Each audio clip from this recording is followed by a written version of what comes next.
Now, thousands of Southern Indiana students are gearing up for a brand new school year. New Albany-Floyd County goes back to school today. Yeah, starting a new year can be exciting, can also be challenging. So Jim is joining us live right now from New Albany High School. And Jim, I cannot imagine having today be my first day of high school. Like, I cannot imagine being at that part in my life again. 30 years ago.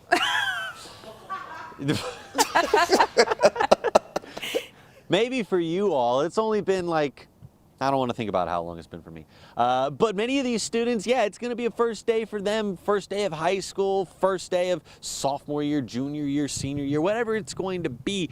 It is a first day for New Albany students, and that's a very exciting day. Now, we were just able to speak with the transportation director in the last half hour, and he did fill us in on a couple of things that students are going to need to know heading to school today, and that's very important. He did say that they are fully staffed here in New Albany-Floyd County Schools with bus drivers. All their routes are filled. They've done some route optimization to try to make sure that each of those routes are as filled as possible. They can make sure that all the students are going to get to their bus stops on time. He also did mention that the Sherman-Minton Bridge closure is going to play a role in getting to and from school today. He said expect delays for parents and students, so it's something you're going to have to deal with probably for the rest of the week. Now, coming up here in just a little bit, we're hoping to speak with the superintendent, the new superintendent for Floyd County, New Albany schools.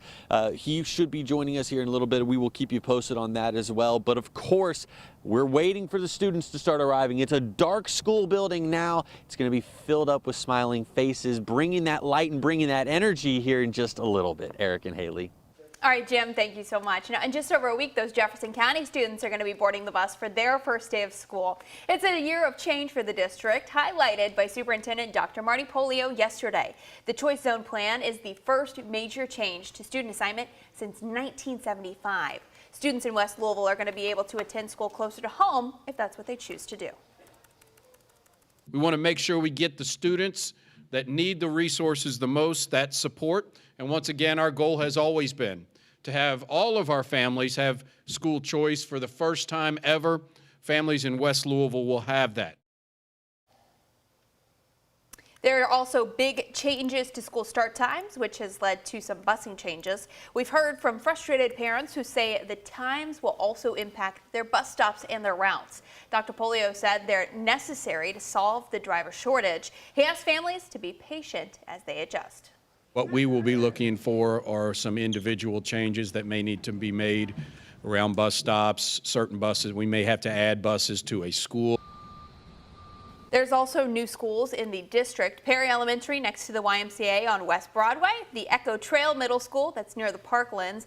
There are two new buildings opening this year. Another one, Hudson Middle, is opening in the former Wheatley Elementary School building in West Louisville.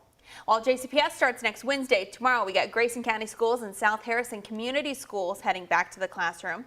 If you want to see this full list of the school start dates, you can just head to our website, WHAS11.com. A man is facing several charges after crashing into an Oldham County elementary school, but the trouble did not start there. WHAS11's Taylor Woods and photojournalist Emma Gefter spoke with a homeowner who says the driver left a trail of damage in her neighborhood. It all started in this quiet neighborhood of Hillcrest in Oldham County. Saturday night around 5 p.m., Oldham County police got a call about someone driving a Ford Fusion swerving on the roadway. One neighbor warned the neighborhood on social media about the car swerving and later said the vehicle was at St. John's. We thought, okay, coast is clear, let's head to the pool.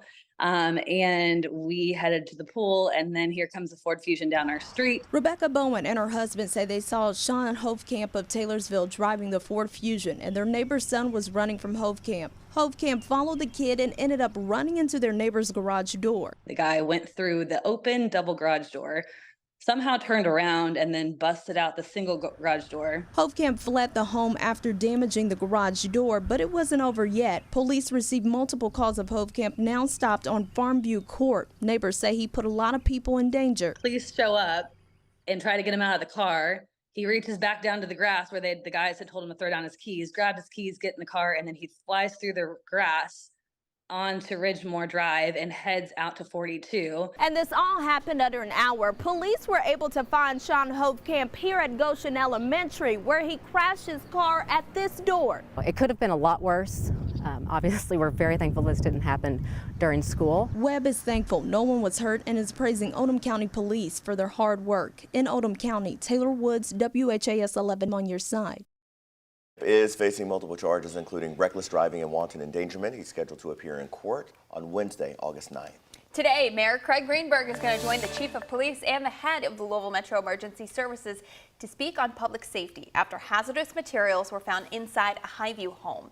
On Friday, the Metro Police Bomb Squad and federal agents confiscated explosive devices from a house on Applegate Lane. They performed controlled detonations, and the resident, 53-year-old Mark Heibel, was arrested. He's charged with wanton endangerment, and he's due in court next Monday. 6:07 now. Indiana's near total abortion ban is set to begin today. Attorneys for abortion providers in Indiana have filed a last-minute request with the state Supreme Court to rehear a challenge to that ban. The request comes just hours before it's set to take effect, following a ruling from an appellate court last month. The law does have a few exceptions, like in cases of rape or incest, or for lethal fetal anomalies, or to protect the life of the mother. Another lawsuit to block the ban on religious freedom is still playing out in court. Today marks 1 year since women in Kentucky lost access to abortion health care.